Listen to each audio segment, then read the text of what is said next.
Man, we are here.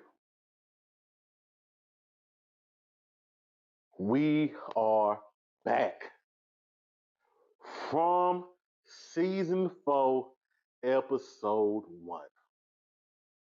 And when I tell you we got some things to discuss, we got some things to discuss. It's euphoric trip, it's Stoise. We got from season 4, episode 1, The Arrival. Let's get to it. What happens next is my favorite part. So look, all right. First things first. R.I.P. to Jim. You was a decent eyed man. But boy, when I tell you that man in yellow did not come to play with nothing and nobody. So look, man, this episode starts us immediately after the last episode, season 3, episode 10. Man, and it starts us right there with Jim throat sliced open after future story walker Julie came back and tried to save him. I guess that's what she was trying to do. She ain't really try that hard. She was rambling and stuff, but that's neither here nor there. But throat slashed open, and the man in yellow even looks at her like, "We gotta stop meeting like this." And you like, "What you mean by that?" And he says, didn't anybody ever tell you you can't change a story after it's already been told? Now, him saying that, Ethan said something similar to Julie when he first told her about this whole story walking thing. So him saying that, it kind of intrigues me because she has to find a way to change this, right? Like they wouldn't introduce this to us if she couldn't figure out a way to change this. Like, what about her throwing that rope down to Boyd? Like, so she interacts somehow, So, that intrigues me. But man, that man in yellow, he a fool. Like, he looked at Jim. He told Jim, "Hey, I always liked you. You were one of my favorites. You do a lot, but I wish you could be here to see this next part because this is my favorite." And when he say that, you like, "What you mean?" And like Jim, he tried, he tried to pop off, F you, whatever, but RP Jim, man, that man in yellow, yeah, yeah, yeah, yeah. He not playing no games.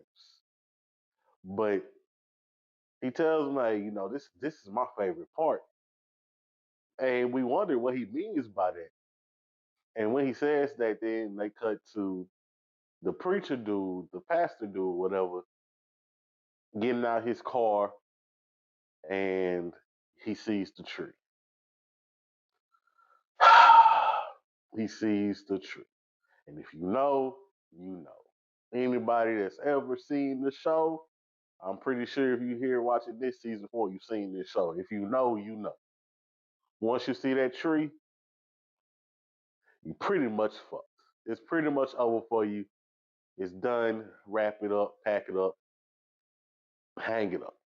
You see that tree, you cooked, brother. He sees the tree, and maybe not. Maybe you can climb over the tree and try to walk wherever. I don't think many people would try to do that, especially if they drove up there. They might just get in their car and drive the other way. But hey, once you see that tree, you cook. It's over with for you.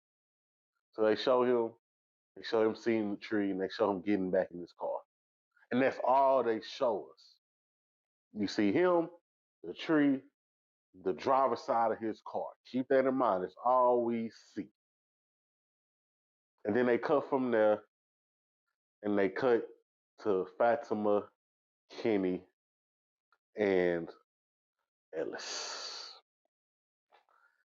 And, you know, rightfully so, understandably so, they're freaking out. Fatima's freaking out. She's saying, where's boy? Where's the baby? You know, just I gave birth to this. She's freaking out. She starts telling them kind of about things that she saw. Like, I saw this. I saw that the parents from back in the day, they sacrificed their kids. They made a deal with so and so. She never said who. She never, I don't know if she saw him and didn't say it, or she just hasn't got this. She's all over the place. She just gave birth. The kimono lady and came down, took her baby. She's all over the place. I understand. So they're trying to, rein her in, comfort her. Ellis just being there, just standing there, doing nothing. But they're trying to rein her in, so and she's like, what's going on? And he said, hey, we gotta get out of here. And I'm with them. I'm with them. We have to get out of here.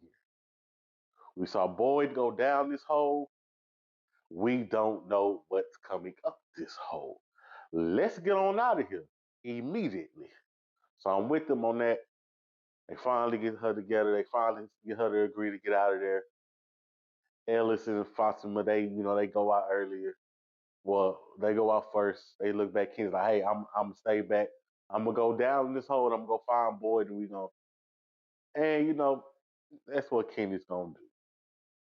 So Kenny, my boy, Kenny, keep Kenny safe. Leave Kenny alone. Kenny goes down in the hole in the caves, and he a bold man for that. You real bold, cause I don't know if I would have went down there, but you real bold, and I respect you for that, Kenny. But Kenny goes down in them caves. He's looking around. When I tell you, Kenny, I'm on your side. I'm rooting for you. But you pissing me off. Why are you so damn loud?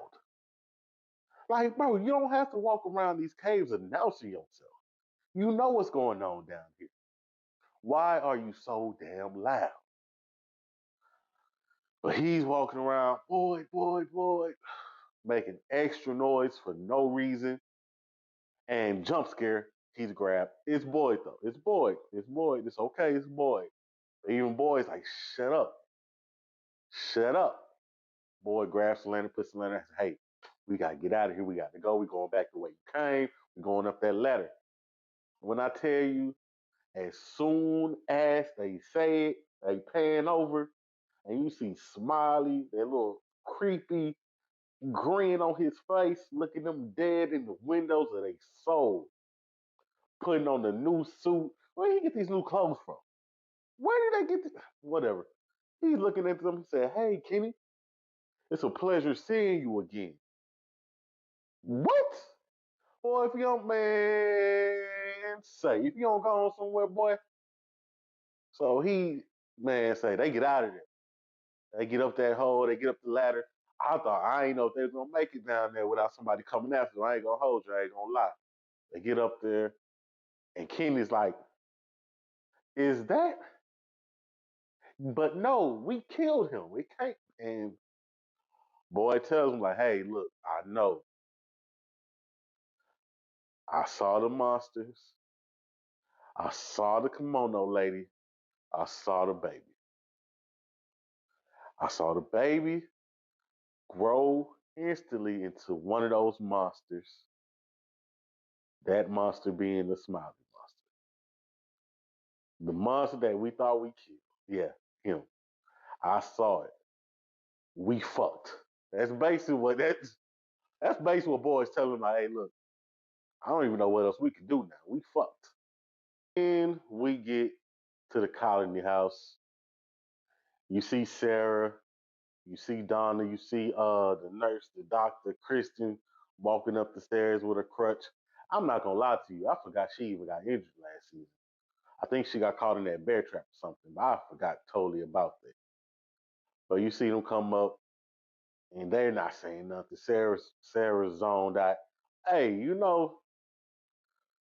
Sarah started a little shaky. I'm not gonna hold you. She started a little shaky, but Sarah really a real one. She really handle that business when you need to handle that business. Cause Boyd, he was trying, but Boyd a good man at heart. Sarah said, "Hey, look, I'm already screwed. I'm already fucked. I got it. I got it. I'm gonna do what I need to do." She went in there and instantly got the info. I'm talking about grand opening, grand closing. Hey, she in the cellar. Got up out of there. So shout out to Sarah. But Sarah's like, hey, maybe I should leave. People starting to come back to the house. And, I get it. But my only thing is, you got all this blood on you, and there's people in the house. You could have took the jacket off, put another jacket. No, people ain't gonna ask where all this blood coming from. But so Sarah walks off. They go in the room for Elgin. Elgin, Elgin, Elgin. Look what you done did to yourself, man. I know Sarah did it, but look what you did. And I get it. He was being manipulated, but Elgin, Elgin, Elgin. So they come in. They're trying to help Elgin. Acosta in there. Acosta, let me tell you something. You don't think nice with me, Acosta. Yeah, you don't think nice. You've been on thin ice really since last year. I'm watching you.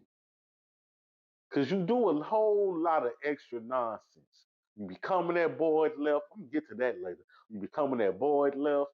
You act like you know what's going on. You only been here really, I don't know how long he's been in the show. It feels like 5 days, maybe if that, in the show. You don't know what's going on. And you still got them stanky ass clothes on. But whatever. They walk in. Acosta want to act like she up in the pistol on them. Then look at her like, girl, we know you ain't even got no bullets in that. Put it down. She's here to help. You can leave, matter of fact. Of course, she don't want to leave, but whatever. She sits back down. Christy gets to doing what she needs to do. She rolling Elgin over, and boy, that boy Elgin is cooked, boy. That boy got one eye like a Enopian from Invincible. If you know, you know. She cooked, boy. She say, hey, look, it's gonna hurt some, but we got you. So they patch him up and everything. After have to give him stitches on the eye, and they ain't really got that many pain meds in that town. I know that was hurting. Get that man an eye patch immediately. Soon, somebody, please help that man with an eye patch, cause whew, that's tough. Where's his eye at? Where is his eye? Like, I know Sarah pulled it out with like a screwdriver or something, but like, where is the actual eye itself? That doesn't matter. But yeah, get Elgin an eye patch. His goofy ass talking about soon. Well, she said when the baby came, we could go home. Shut up, bro. You sound stupid. You really think that they about to let y'all go behind this? Man, you sound stupid. And I know. It's happened to a lot of them there, but come on, Elgin. Be smarter than that. Then we got Kenny and Boyd back at the police station. And man, between say, this whole episode, Harold Perrineau, however you say my man's name, Merc. Hey man, this boy need an award or something because he be acting his ass off. So we back at the police station and he's frantically searching for something. You see him pull out a lunchbox. And Kenny's like, what's that? He opens the lunchbox and it's a bunch of bullets, shotgun shells, all types of ammunition. And Kenny's like, hey, what's that for? And Boyd's like, he's frantically, and Kenny, hey, what's that for? Boyd tell Kenny straight up, look, man, I don't know if we gonna win this.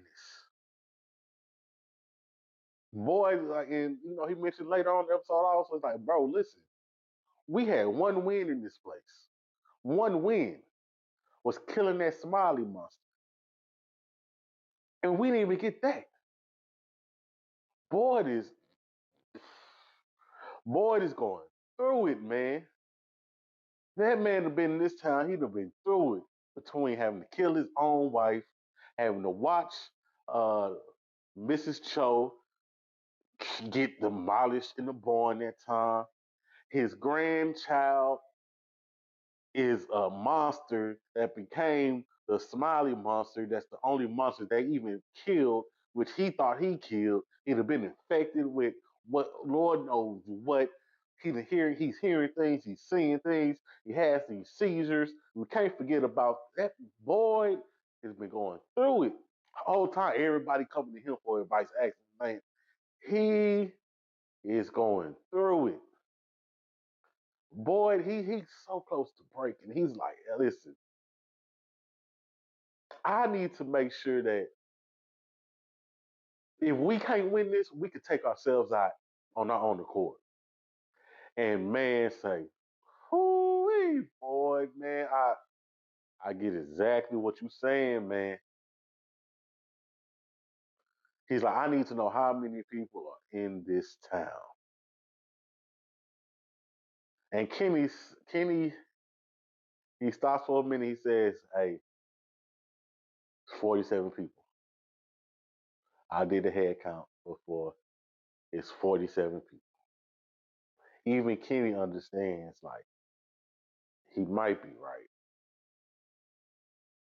And just a side note, looking at that lunchbox, it was a whole lot in there, but it was a bunch of random different calibers and stuff. Like it might have to use different guns, different weapons. Like the logistics of that might not really add up. Like, but whatever. Hopefully, we never have to get to that point and find that out. But you got Boyd and Kenny in the police station. Then you got outside, you got Tabitha coming back from outside the woods with the bottle tree after she just found out that she's a reincarnation 4, 5, 6, however many times over. She goes to her kids. She's talking to her kids. They're like, hey, where's dad? He's not back. She's like, I thought he would have been here before us. She's like, what's going on? What's wrong? I don't know. I don't want to talk about it. And I mean, I get it's heavy. You know, your former life kids just told you that you're their parents. Now your new kids, your current life kids, are asking you what's going on. It's a lot. It's a lot. I understand. And then Jay comes up. He's like, "Hey, we need to talk about this. We're clearly something going on. It's clearly something special going on. Clearly something wild's going on." And Tabitha, she's not wanting to talk about it. And here's my problem with that. Here's my problem. Everybody in this damn town. Why don't y'all talk about anything? If y'all talked about half this stuff, a lot of this will probably be figured out quicker than it is. It's just a conversation. You and Jay need to have this conversation, man. Y'all gotta figure this out. Maybe not right now, out in front of the kids, but hey, let's step to the side. Let's figure this out because clearly something big is going on. And Tabitha, you know more than you think if you just talk. You got outside. You've been to the bottle tree. You've seen what's going on. But they're talking. They're having this back and forth outside.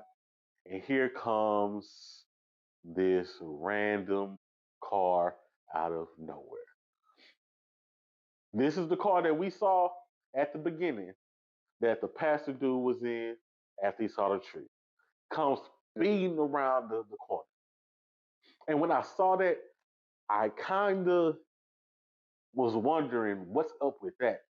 Because usually, whenever we see the cars lose control or whatever it may be, it's because Kenny or somebody's throwing those spike strips out. They're going too fast and everything. But the way that car was speeding out of nowhere and it went straight for the police station, of all places, it went to the police station. Part of me was like, oh, this town is crazy. This town is messing with them. Boyd done lost everything. Now he losing the police station.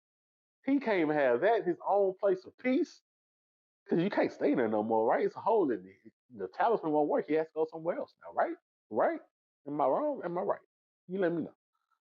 But it comes around the corner, it crashes the police station, and you see the pastor, the father dude, passed out in the driver's seat, slumped over, and you see a girl in the passenger seat. Now we didn't see the girl before and everything, but see the girl in the passenger seat. She's screaming, she's wailing, "Dad, dad, dad, dad." So we assume that that's her dad that's passed out. We'll get to that. So she's doing all this screaming, "Papa, dad, dad, dad." I'm not gonna lie to you. I know it was life threatening. I know what's going on in the situation. When I tell you she was getting on my last nerves with that. Please stop. Please shut up. She was getting on my last nerves with that. They try to help her out, try to calm her down, tell her move her toes if she could walk and everything. They eventually get her out. And one thing that was interesting that I saw when they got her out, part of the things that they used to get her out to like move the metal or the glass, whatever that was on her neck, was a Bible. And years ago, well, seasons ago, Kotri told somebody, I can't remember who he was talking to, but he told somebody, like, hey, there's no Bibles in this town. And if you think about it, of all the people that got trapped there over all the years, centuries, however long it's been, car after car, person after person, suitcase after suitcase, nobody's ever had a Bible. So there's never been a Bible in that town until now. They made it a point to show us Holy Bible right there when they were trying to pry that glass away from her neck. So I'm sure that's going to come back down the line somewhere. I don't know how, I don't know in what way, but somehow. So they get her out, they take her to the ambulance, they're talking to her, trying to calm her down still. She's still getting on my nerves. And they go back, the nurse goes back to check on the driver. And he's still passed out. She checks his pupils, she checks his pulse. And Boyd comes up and said, hey, what's the verdict on him? And she said, yeah, it looked like he may have had a seizure. I don't think it was a medical thing. Boyd's looking at her like, what? She was like, yeah, I don't think it was a medical thing. And if you remember, she says this to Boyd, Elgin had a seizure when he got here. Ethan had a seizure when he got here. Sarah had a seizure when she got here. It's something about this town and seizures. And she brings up a very good point. I think something about when whatever is controlling this town takes over somebody or does whatever somebody that they have a seizure. And we'll come back to that a little bit later. Just keep with me. Just follow me here. So we get that scene. They get him on the stretch. They get him to the clinic. Kenny's like, "Hey, I'm going to the clinic. You go to Colony House and see your family." So we get to the Colony House and we see Boyd walking in, and he runs into Acosta. And listen, I told you once. I'm gonna tell you again. Acosta, you got about one more time to come at Boyd. You don't know what this man has been through. You only been here for like 3 days. You still got you got one more time to come at Boyd. She's her and Boyd go back and forth. She says, "You're a monster for what you did to that boy in there. He did what he had to do." She said he thought she had to, he did do what he had to do. You don't understand. He didn't even do it really. Sarah the one that handled that business. Sarah the one that put that work in. Whatever. They go back and forth. She calls him a monster. She storms off. She goes to the diner, washing her hands, and here goes this town messing with people again. The radio comes on, plays some song. I don't know what the song was. I wasn't familiar with that song, but the song just started playing as she washing her hands, flips her out. She finally finds some new clothes. Whatever. Acosta, I'm watching you. Play with something safe. But we got Boyd. He sees Donna. He says, "Hey, come with me upstairs." They go upstairs. They walk in, and everybody, of course, "Hey, did you find her? Did you find the kimono lady? Where's the baby?" They're asking these questions. And again, Harold, yes, Boyd needs an award for this show. Boyd has to sit there and he tells them, He gives him the rundown of, hey, I did find the baby. I did find the kimono lady, but I also found those monsters.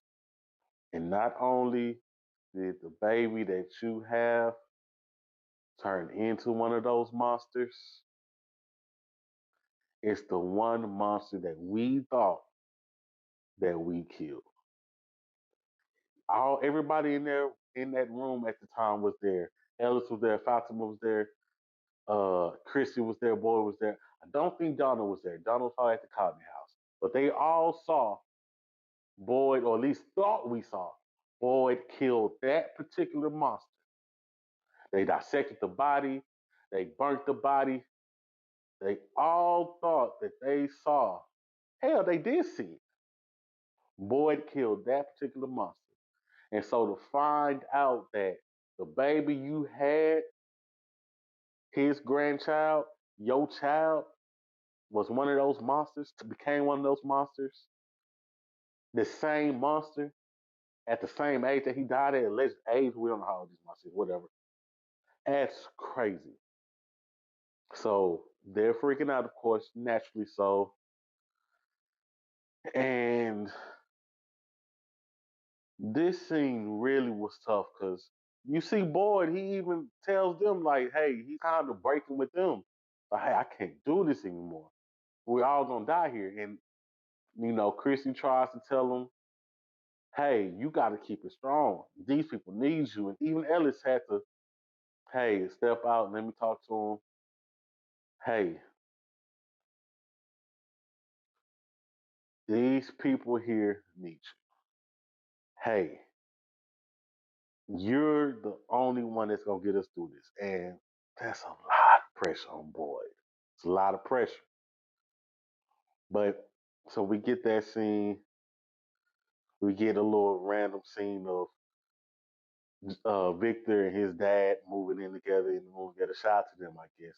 But I'm still not really trusting the dad. There's something about the dad I don't really know if I can trust. We're gonna come back to him, but I don't really know if I can trust him. And now we get to the real.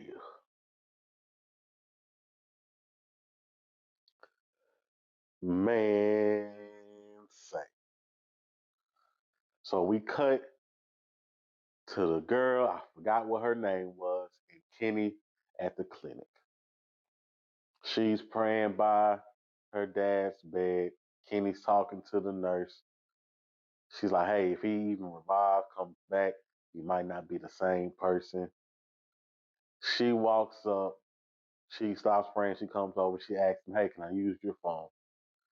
Kenny then has to break the news to her that, hey, cell phones don't work here. No phones work here. He has to tell her what's going on. They don't really show that part, but he has to tell her about the monsters and everything.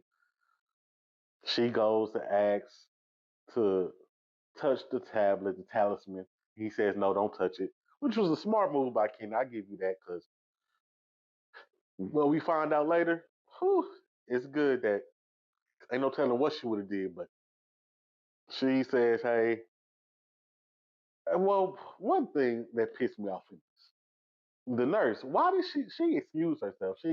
I'm going to walk away. I'll be back. Why are you leaving? Help Kenny explain to this woman what's going on. But whatever. She says, hey, will you pray with me? So my thing here, my problem with this scene too is she took this news too well. Like she didn't freak out. At least they didn't show us. She didn't freak out. She didn't try to run off. She didn't say he was lying. None of that. She took this news a little too well. Keep that in mind. So she says, "Hey, will you pray with me?" Ken says, "Sure." They go to pray, and it was something about this prayer. I can't quite put my finger on it. I don't know what it was, but it was just something about her prayer that didn't sit right with me. It felt a little off. I even think she said something and Kenny kind of side eyed. So maybe he felt it too. But he went with it. She prayed, it was kind of off. Amen, amen. I didn't hear them say nothing about in Jesus' name or nothing. But something off about that prayer. I don't know. I can't something. And then, well, you know what? Before we get to that, let's touch on one of them. Let's touch on the Matthews family. You know, they're waiting on dad. It's getting dark. It looked like it was already dark to me, but they say it's getting dark. Where's dad? He's not here. You know, that Julie and Tabitha, they end up going back and forth for a little bit. They're arguing. Of course, they're stressed. And Ethan comes over. And you know what? Ethan, he might be redeeming himself some. Anybody that knows me knows these kids in these shows, they be pissing me off. Like it's these kids, whether it be Henry from Once Upon a Time, if you know, you know. Oliver from Invincible, if you know, you know. Ethan from this show, if you know, they be pissing me off in these shows. But he might be redeeming himself. Ethan comes up and says, hey, stop arguing. Come inside. They get inside, they close the door. Ethan's like, hey, what if he's dead? And he asks you real straightforward, like, what if he's dead? And Tabitha, no, no, he's not. But what if he is? And you know, he's kind of freaking out, but he's kind of straightforward with it. And Julie, to her defense in this situation, she calms it down. She said, hey, remember what he told us when mom was gone? We have each other. Y'all have each other. Shout out to you, Julie. So they fall asleep, and next thing you know, they hear a pot falling in the kitchen. How the hell did a pot randomly fall in the kitchen? They go in there, they see the pot on the ground, the food on the ground. Next thing you know, all types of paranoia activity going on. You got poltergeist, ghosts, whatever it may be. They throwing things to the wall, cabinets coming open, books flying all over the place. Ooh, all types of paranormal activity going on. Now, I personally think it might be Jay. I think that might have been Jay trying to talk to them, but we'll see later on down the line because the show has a lot that's given us. We got a lot to talk about in the future. It's coming. A lot is coming. But then we get to the real. Let's talk about this. So they show the girl. She gets up. She walks around. She sees that Kenny is asleep. Now, Kenny, you pissing me off because why would you be asleep? This is the first night a new person's in town. You know you can't trust her. What if she decides to open the door? What if she decides to run out? What if she falls for one of the monster's tricks? Kenny, you should be awake right now. You're pissing me off, Kenny. I'm rooting for you. But you pissed me off a couple times this episode. But you my boy, so I'm gonna let you live. But she sees she sleep. She goes back to the bed. She takes her glasses off. And she touches her dad and says, wake up. Now, it's not too unheard of. She might just be praying over him, say, hey, you will wake up. Not too unheard of. But the man wakes up. Yeah, the man wakes up. Doesn't say anything, doesn't talk anything, just wakes up. See his eyes come open. And she says, blink twice if you can hear me. You can understand. He blinks twice. So clearly, she's doing something and she's not letting him talk. And she starts talking. And she starts saying how you contributed greatly to this plan. You stopped at the kindness of your heart, and I appreciate it. I wish you could be around for this next part.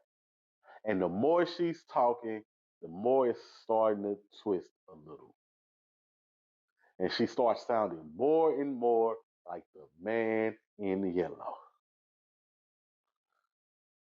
Man. Because what we didn't see earlier, what they did show us, they showed us the man in yellow after he did the scene with Jim and he walks off. They show him walking through the woods. He finds a suitcase. Now that suitcase looks real familiar.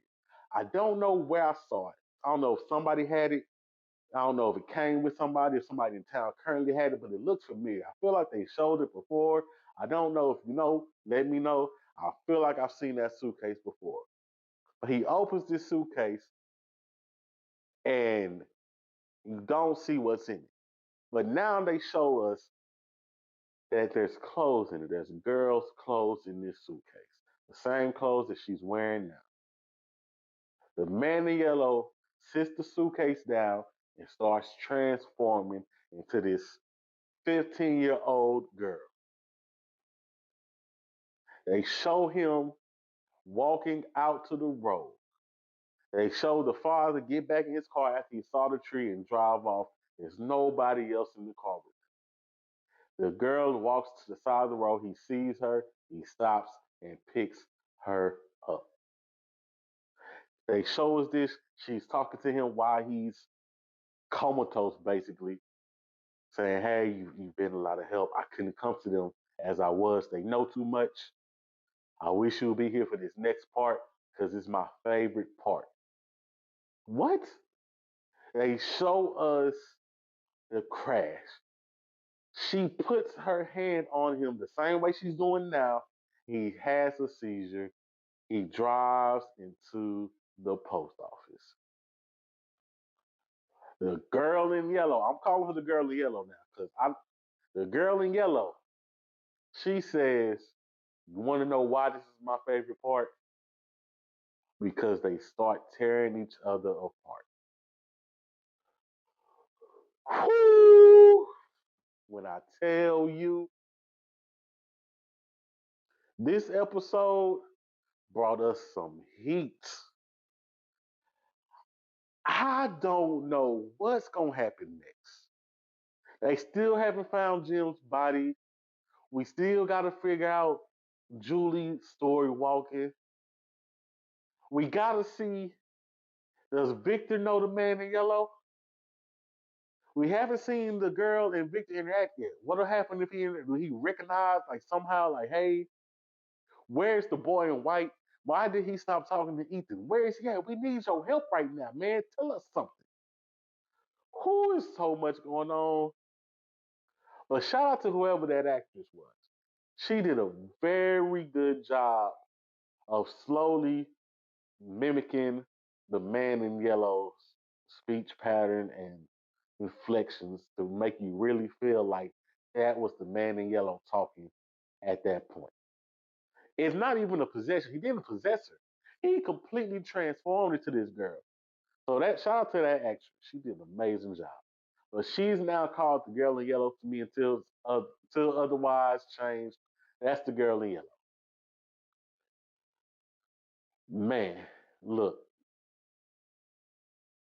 I don't know where we going with this next, but season 4, yeah, it's some heat coming in season 4. Stay tuned, man. Hey, tap in with us. This is just a quick one. We'll be back again next week for the next episode. Might have some other people with me with that one. We gonna see. But from season 4, episode 1, y'all brought the heat. That man in yellow ain't playing with nobody. We gonna see what he do next. Hey, follow the page, subscribe, like, comment, whatever you need to do. Stay tapped in with us, cause we gonna need each other to get through this. We gonna need it.